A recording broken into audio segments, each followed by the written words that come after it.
एक समय की बात है। एक बूढ़ी माँ थी, उसके एक पुत्र और एक पुत्री थी। पुत्री की शादी हो चुकी थी। एक दिन भाई दूज के त्यौहार के दिन बेटे ने अपनी माँ से बहन के घर जाने का अनुरोध किया। तब बूढ़ी माँ ने कहा, बेटा तेरी बहन तो बहुत कलिया है, वह हर वक्त लड़ती है, तो उसके घर जाकर क्या करेगा। बेटे के अनुरोध करने पर बूढ़ी माँ ने उसे अनुमति दे दी। भाई अपनी बहन से मिलने के लिए घर से निकलता है तो रास्ते में उसे एक नदी मिलती है। नदी बोलती है, मैं तेरा काल हूँ, तुझे डुबा दूंगी। तब भाई कहता है, मैं कई साल के बाद अपनी बहन से मिलने जा रहा हूँ, उससे मिलकर आने दो, फिर वापस आते वक्त तुम मुझे डुबो देना। तो नदी मान जाती है और उसे रास्ता दे देती है। थोड़ा आगे बढ़ता है तो रास्ते में उसे एक सर्प मिलता है। सर्प बोलता है, मैं तुम्हें डसूंगा। तब भाई कहता है, पहले मुझे अपनी बहन से मिलकर टीका लगवा लेने दो, फिर तुम मुझे डस लेना। सर्प भी उसे रास्ता दे देता है। अब वह आगे बढ़ता है। आगे जंगल में उसे एक शेर मिलता है। शेर कहता है, मैं तुझे खा जाऊंगा। तो भाई उसे भी वही बोलता है कि मैं पहले अपनी बहन से मिलकर टीका लगवा लूं, फिर लौटते समय तुम मुझे खा लेना। शेर भी उसे रास्ता दे देता है और अब भाई अपनी बहन के घर पहुंच जाता है। आवाज़ लगाता है, देख बहन, 7 कोस दूर से तिलक कराने तेरा भाई आया है। बहन उस समय सूत काट रही होती है, तब उसका सूत बीच में ही टूट जाता है। मान्यता है कि यदि सूत काटते वक्त सूत बीच में टूट जाए तो जिस बहन का इकलौता भाई होता है वह सूत जब तक अब पुनः जुड़ नहीं जाता तब तक बहन बोलती नहीं। भाई बाहर से पुनः आवाज़ लगाता है। भाई की आवाज़ सुन जब वह बहन जवाब नहीं देती तो भाई मन में सोचता है, मुझ गरीब से मेरी बहन बात नहीं करना चाहती। माँ सही कह रही थी, मुझे यहाँ नहीं आना चाहिए था। यह सोचकर वह वापस जाने लगता है। इतने में बहन का सूत पुनः जुड़ जाता है। वह भाई को आवाज़ देती है, उसकी तरफ दौड़ती है और उससे बात न करने का कारण बताती है। बहन बड़े प्यार व स्नेह से अपने भाई को घर में ले जाती है और वह अपनी सहेली पड़ोसन के घर जाती है। उससे पूछती है, सहेली, कोई जान से भी प्यारा मेहमान आए तो क्या करना चाहिए। पड़ोसन मजाक से कह देती है, तेल से चौका लगाना चाहिए और घी में चावल पकाना चाहिए। भोली बहन पड़ोसन का मजाक समझ नहीं पाती, वैसा ही करती है। अब ना तो चौका सूखता है और ना ही चावल सींचता है। इधर भूखा भाई उससे कहता है, बहन भूख लगी है, खाना परोस तू। तब बहन बोली, भाई आज ना तो चावल सींच रहे हैं और ना ही चौका सूख रहा है। भाई ने पूछा, बहन कैसे तूने चौका लगाया है और तूने चावल चढ़ाया कैसे है। बहन बोली, मैंने पड़ोस वाली सहेली से पूछा था, उसने कहा जान से प्यारा मेहमान आए तो तेल का चौका लगाना चाहिए और घी में चावल चढ़ाने चाहिए। भाई बोला, अरे मेरी बोली बहन, कहीं तेल का चौका सूखता है क्या, और कभी भी घी में चावल पके हैं क्या। तू पानी का चौका लगा और पानी में ही चावल चढ़ा। फिर वह ऐसा ही करती है। जब चौका सूख जाता है और चावल पक जाते हैं तब बहन घी और शक्कर डालकर भाई को भोजन कराती है, फिर उसका तिलक करती है। कई दिन बीत जाते हैं। एक दिन भाई बोला, बहन अब मैं घर वापस जाऊंगा क्योंकि घर पर माँ अकेली है। अगले दिन सुबह बहन जल्दी उठकर गेहूँ पीसकर भाई के लिए लड्डू बनाती है और कुछ लड्डू बच्चों के लिए रखकर अपने भाई को विदा करती है। सुबह जब बच्चे उठते हैं तो माँ से कुछ खाने को मांगते हैं। माँ उन्हें वही लड्डू दे देती है। तब वह देखती है, यह क्या, सारे लड्डू हरे रंग के हो गए हैं। फिर वह चक्की में देखती है तो उसमें गेहूं के साथ एक सर्प भी पिस गया था। वह उन लड्डुओं को फेंक देती है और अपने भाई के पीछे पीछे भागती है।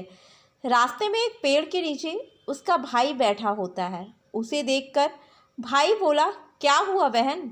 तब बहन पूछती है, मैंने तुम्हें जो लड्डू बांध कर दिए थे वह कहाँ हैं। भाई ने कहा, बहन तेरे लड्डू मैंने अभी नहीं खाए हैं, पेड़ पर टंगे हैं, ले लो। वह पेड़ से लड्डू उतारती है और वहीं गड्ढा खोदकर लड्डुओं को गाड़ देती है।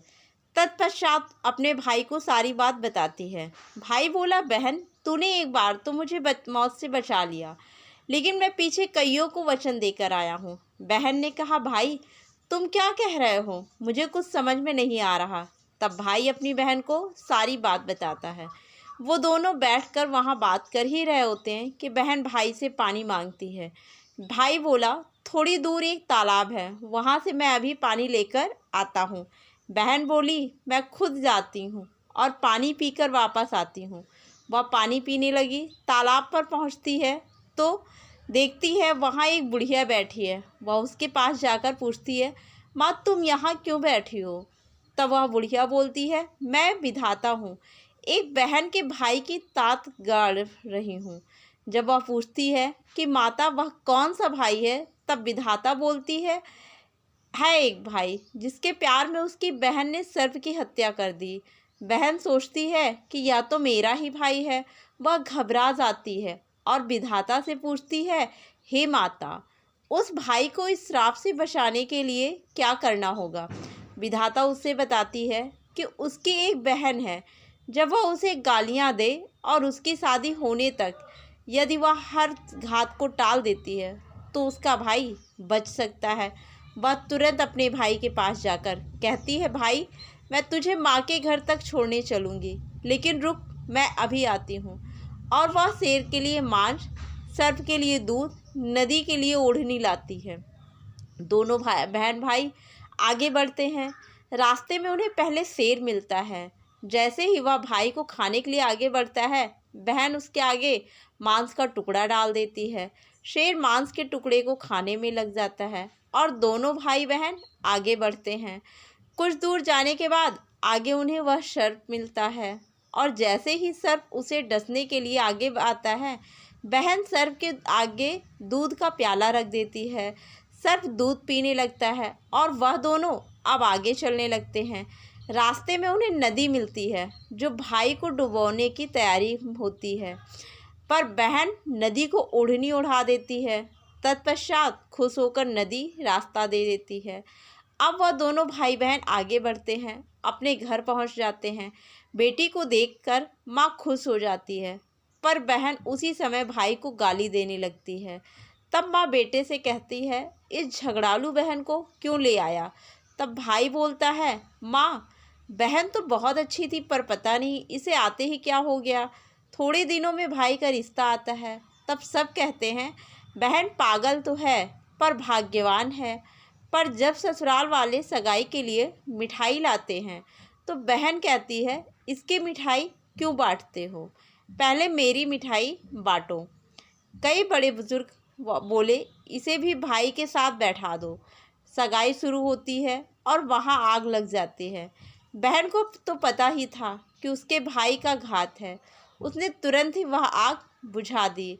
अब कुछ दिनों बाद शादी के कार्यक्रम शुरू होते हैं, परंतु बहन हर समय भाई के साथ रहती थी। जब भाई की निकासी होने लगी तब बहन बोली, अरे इसकी निकासी क्यों करते हो, पहले मेरी निकासी करो और इसे पीछे के दरवाजे से लेकर जाओ। बहन के बोलते ही आगे का दरवाज़ा टूटकर गिर जाता है। सब कहते हैं, भले ही बहन झगड़ती है पर बार बार भाई की जान बचा रही है। जब भाई फेरों में बैठता है तो फिर बहन कहती है, इसकी जगह मैं फेरों पे बैठूंगी। शादी के बाद जब दूल्हा दुल्हन की रात जागती है तो बहन कहती है, इसकी नहीं, पहले मेरी रात जगाओ। कई लोग बोले, बीच में पर्दा लगाकर इसे भी साथ में सुला दो। रात में जब भाई और भाभी सो जाते हैं तब वहाँ एक सर्प आता है। बहन तो तैयारी में ही बैठी थी, वह उसे पकड़कर टोकरी में रखकर सो जाती है। आज वह कई दिनों में निश्चिंत होकर आराम से सोती है। इधर उसकी माँ सोचती है, बेटी के उठने से पहले ही मेहमानों को विदा कर देती हूँ, वरना फिर शोर मचाएगी। जब बेटी उठकर देखती है तो घर में कोई नहीं दिखता। तब वह माँ से पूछती है, माँ सब मेहमान कहाँ चले गए? तब माँ कहती है, बेटी मैंने तो सब मेहमानों को विदा कर दिया। तब बेटी बोलती है, माँ सब मेहमानों को वापस बुलाओ, तभी मैं विदा होऊंगी। उसके कहने के अनुसार माँ सभी मेहमानों को वापस बुलाती है। तब वह माँ से कहती है, माँ, आज के दिन के लिए ही मैंने पालने में पूत और चूल्हे पर दूध छोड़ा था और पागल हो गई थी। मेरे इस भाई पर 7 घात थी, वह टालने के लिए मैं ऐसा कर रही थी। उसकी यह बात सुनकर माँ और भाई बहुत खुश हो जाते हैं और सबसे पहले अपनी बेटी को विदा करते हैं और उसके बाद सभी मेहमानों को विदा करते हैं। इस दिन के बाद से हर बहन अपने भाई की लंबी उम्र की कामना से भाई दूज का त्यौहार मनाने लगी। इस दिन बहन भाई को टीका करती है और इस कथा को सुनती है। बोलिए श्री राधा कृष्ण भगवान की जय। बोलिए यमुना माता की जय।